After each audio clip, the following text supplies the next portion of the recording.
Welcome into the spring sports season premiere of This Week in Lebanon Warriors Sports here on LebanonWarriors.com and ESP Media powered by Sidearm Sports.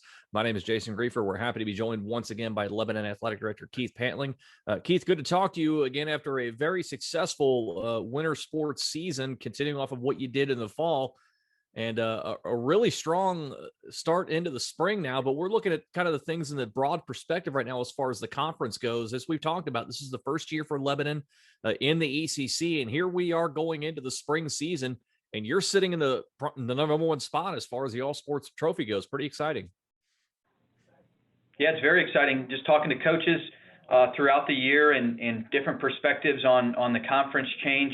Obviously, I've mentioned on here before that I just felt like we fit in going kind of from the seventh largest school in the GWAC to now the third largest. So just by default, you're going to probably be more competitive across the board in a lot of sports. But just sport to sport, just the way we compete. And, the new conference brings some challenges with not seeing teams before and all those fun things that we're kind of adapting to and talking with coaches, just kind of finding our fit, finding our stride, learning which teams do what and who's better at what and how things go and how to even get to the schools and where they play and first time at some of the stadiums and gymnasiums and all that fun stuff. So it's been a fun journey, but yeah, we sit here at the end of winter ahead in the standings for the All Sports Trophy and our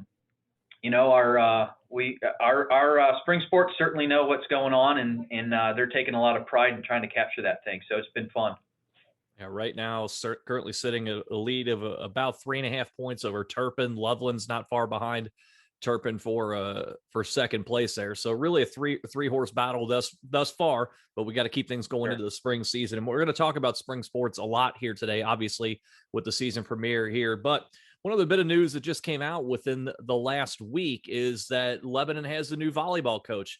Previous coach Michael Crofton has moved on. He's now the head coach at Mount Notre Dame.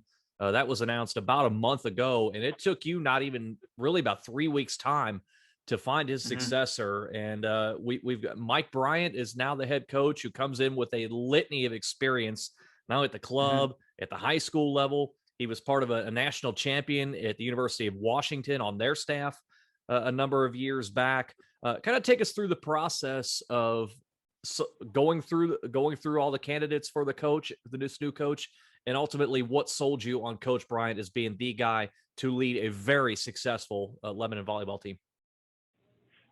Sure. Well, obviously it was a very emotional few weeks after Coach Crofton had taken the Mount Notre Dame job and his assistant Susie. The kids just there was a great relationship there. He really elevated their play.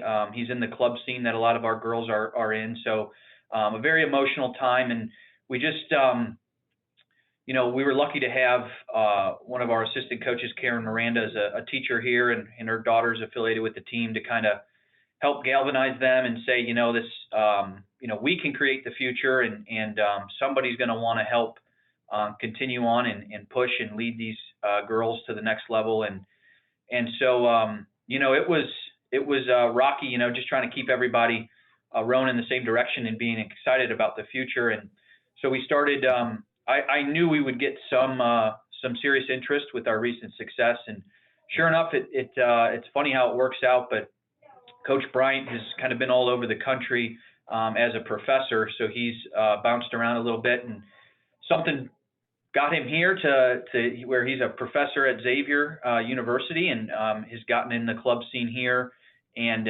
just felt it was time to get back involved with leading a program. And lo and behold, he ended up on our doorstep, and we had some great conversations. And it was kind of, as we went through talking with the girls and stakeholders in the program, that we didn't really need anyone to come in and kind of blow things up, or we didn't need to revert back to anything, kind of elementary. Things were set up to where we're competing at a high level. As I mentioned, a lot of our girls are playing at a high level in the club scene. And so we needed something to continue to optimize their potential and get the most out of them and train at a really high level. And so these are some things that obviously you saw his experience in the Division I and head coach at college level, and made a run in the prep scene in Minnesota at a school there. So the things he talked about in terms of the analytics of the game and percentages and numbers and things like that is the level that our kids have been used to and been playing at. So I think it's going to be a smooth transition. I think they're excited. He's going to be here tomorrow, Wednesday, to meet the girls and the families and stuff and get the ball rolling. So we're really excited to kind of keep the momentum going, if you will. How quickly after your first conversations with him did you realize this is probably going to be the guy I'm going to recommend to be the next head coach? It was pretty quick. I think, as anyone would say, one of the things you want to look for is stability in a program. So we had to have, it's good that he's just arriving here and hopefully here for a long time, knock on wood. But one of those concerns is you don't want to, there's that fine line between longevity versus, getting the right fit. You don't want to dismiss the potential for someone to not be here in 3 years, I guess, not award the best candidate for your kids the opportunity. Right. So we had some conversations about that. So we're excited about his commitment level and where he feels like he's at to make this a permanent home for him. So pretty cool deal. As I mentioned, just kind of stars aligned, and we're excited to have him here leading the program, and I know he's excited. And as we talked about when the season was going on for volleyball, he's inheriting a very, very good program. So Coach Crofton certainly left it in a very good spot. And we'll be talking about Coach Bryant as things progress going into the future. Let's move in. Let's start talking about our spring sports because they're already starting to get underway here. And let's start on the diamond with your baseball team. This has been a very interesting start to the season. You're 4-2 right now, 1-2 in league play right now. The two losses came to Turpin, both by 3-1 score. So very interesting how that works out. Turpin has a very good team. A lot of kids back from a couple of years ago when they made a very deep postseason run. But looking outside the league right now in the non-conference, your team has bludgeoned the four teams they have played thus far in the non-conference, outscoring them by a score of 63-3 in 4 games thus far. So the bats are there for sure. You've just run into a very good pitching staff at Turpin twice. And a couple of the guys I want to make mention of right now, Carson Doyle is hitting .800 to start the year. And I know we're only 6 games into the year, but that's still ridiculous. Jordan Kane, .533. Brad Beiersdorfer is leading the ECC with 10 RBIs. So you've got power and contributions up and down the lineup thus far through the front 6 games. At what point did Coach Price know that he had an offense that could put up a lot of runs in a short period of time? Well, it's funny you say that because, we talked throughout the offseason about the pitching staff and having a guy like Connor Smith or Zach Weber who's going to Ohio, and then the young lefty Colton who's committed to Louisville. It was really talking about our pitching staff and hoping that the bats come alive. And sure enough, in those non-conference games, they certainly have come alive. Now, we are a little upset about those 2 Turpin. We would like to get those games back, just crossing one over the plate in both of those games. But so I think there's still that, although the non-conference has been very successful, there's that urgency to get things rolling in conference play. So you only get 2 chances per team. So we let those Turpin games get by us, and now we got to turn on the Jets for the ECC games. Well, you beat Winton Woods on Monday by a score of 13-0. You're going to get them again on Wednesday before taking on Anderson twice over the weekend there. What do you make of the way the schedule King's coming up? There you go. Yeah, King's coming up there soon as well. So a lot of you're getting right into the fire immediately in the ECC season.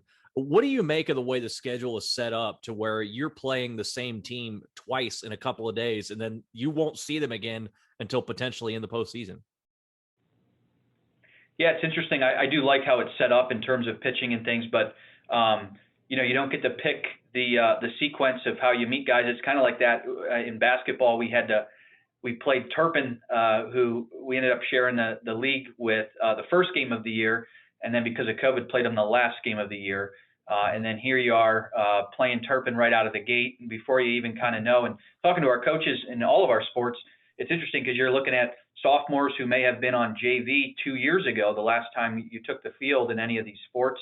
And now they're senior, leaders, if you will, in big, tight games like this. And you're learning a lot about your team and your young guys really early in this season. So it's unfortunate we kind of had to go up against Turpin that quickly, but it is what it is. So you don't have time to feel sorry for yourselves. We're gonna try to go, get some. Winton Woods, you mentioned Anderson and Kings coming up. I mean, it is what it is.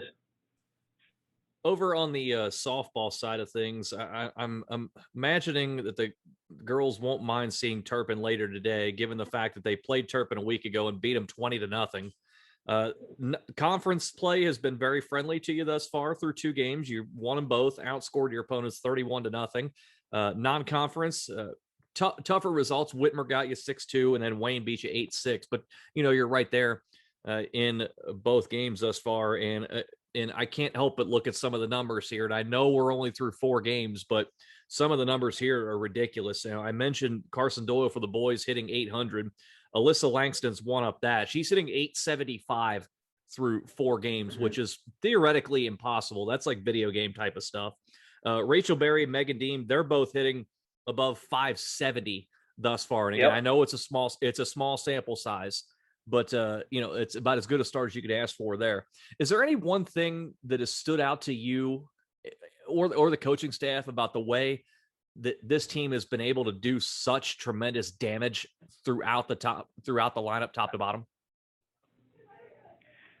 Well, I think for me, watching them, the thing that I noticed is typically you can kind of see on a typical softball team, in my opinion, kind of the drop off in the lineup to where maybe the bottom half, maybe they seem less seasoned or they're younger or maybe it's not their primary sport. So you can kind of tell those, those top players in the middle and the early part of the lineup, and then that drop off. I don't see that with this team, and it's just it's really cool to see that player 1 through 15 or however many there are that, man, they love the game. They look the part. They play well. They're galvanized together, and how the girls cheer and stuff on the. It's a great culture, if you will, and top to bottom cheering each other on. You couldn't pick out, someone from the lineup and kind of guess what number they were batting. I mean, it's one of those you walk up and you think they're at the top of the order. So it's just really cool to see. And actually, that's the conversation you mentioned, the Whitmer game and them dropping 2 that day. And that's actually where the conversation started with Coach Kindle about not even knowing who you had or what they were doing or how they were going to, play in a big game. So that was actually very helpful. He thought we took those 2 L's on opening day, but playing some top-notch competition like that, we learned a lot about our team, and I think it kind of galvanized the girls, and they're rocking and rolling now. How impressed were you with that turnaround after dropping those 2 on opening day and then come back out 2 and 3 days later and beat Turpin Little Miami by a combined 31-0? Yeah, they got the bats going, and I'm not sure the pitching rotation or how all that set up, but I think Coach figured out a few things there and how to optimize in terms of pitching. So again, it's a long journey, and there's not much time to blink, though. I mean, we got multiple games every day. We're moving games around. We got weather and whatever else, and before you know it, it'll be the end of May. So we're just gonna keep grinding through it. But nevertheless, a good start to especially league play, 2-0 right now, and 2 shutouts after 2 league games. That's nice to see as well. Let's move on, and let's move on to the lacrosse field and let's start with the girls first, because they're following right in step with the softball team. They've won their first 2 games handily, beating Fairfield 20-0 and then beating Carroll by a score of 10-6. Now we're moving into league play coming up here. Loveland, Anderson, Walnut, thus far to start league play. It's a very veteran-laden roster. You've got 7 seniors on this team, getting the chance to get back on the lacrosse field again after we didn't have a season a year ago. how have you seen and how have the coaches seen these seniors carry themselves, not only through the first two games, but leading up to this season where they had basically a year to essentially not have competition? Yeah, Coach Nozick does a great job. They had the auxiliary gym booked for a long time, and they were in there, a lot of them, especially those seniors, throughout the off season, throughout the winter. I know they were really looking forward. As you mentioned, this group, I think, being a newer sport here in Lebanon, it's the first year it's sanctioned by the district, but coming up through the club scene, I think you're seeing it more and more in the area in general, but there's larger and larger senior classes in lacrosse, and those groups are very close because they kind of, were the groups that started lacrosse in their given community. So this group is very much together, and looking forward to the success of this season for sure. Over on the boys' side, they've got a couple of games under their belts thus far. Dropped the opener 13-4 to Lakota East. And that Lakota East is a very good team for sure. But a nice bounce back the next day, beating Summit by a score of 11-8. And as we said, as we talked about here on the podcast before, it's the first year in the ECC, still trying to figure things out. Obviously, not a lot of familiarity with the other teams in this league thus far on a regular stage, in a regular way, I should say. How do you see this team competing in the ECC for the very first time this year? It's interesting in talking to Coach. I think they're kind of a little bit unsure. They've played without having last year. It's been 2 years, but they have played quite a few of them in the non-conference. So they know who the top programs are. But we don't know who we are yet. I think that's the thing. Is Coach is saying, if we come out and play the way he thinks we can, you're looking at a different result than if we're not playing our best. So I think he's focused on that. But he knows that east side of Cincinnati has taken to lacrosse much earlier than everybody else, and it's going to be some tough competition. So they're working hard. They have a good non-conference schedule that'll prepare them. As you mentioned, playing teams like Lakota East will certainly keep guys focused and engaged and understanding that there's room for improvement. Yeah, looking at some of the non-conference schedule going forward, it looks like we've got Elder on the docket coming up this week. As a matter of fact, Friday. You look at like the likes of Sycamore, Lakota West, Beaver Creek, Centerville. So it's a lot of really good preparation there as far as the postseason for sure in the long term. Let's move on. Let's talk about your tennis team right now, as they're just getting their season going as well. Three team matches under the belts thus far. Got their first win on Monday, beating Monroe 4-1 after tough results against Wilmington and a very good Anderson team. What do you? We're getting now in league play continues against Walnut. You've got Turpin coming up, West Claremont coming in the next week or so as well. What are you and the coaching staff wanting to see from the boys as they really start to dive into league play? I think just continuous improvement. I haven't been able to watch them yet this year, but I'm excited to get out there today and see them. I know the Whitaker brothers are out there, and Kevin Brennan's had a good year so far. So I'm just excited to get out and watch them. Haven't really talked to Coach too much in this young season, other than trying to shuffle around some scheduling changes. So I know they're working hard and battling the different weather and things, and finding different creative ways to stay afloat in practice.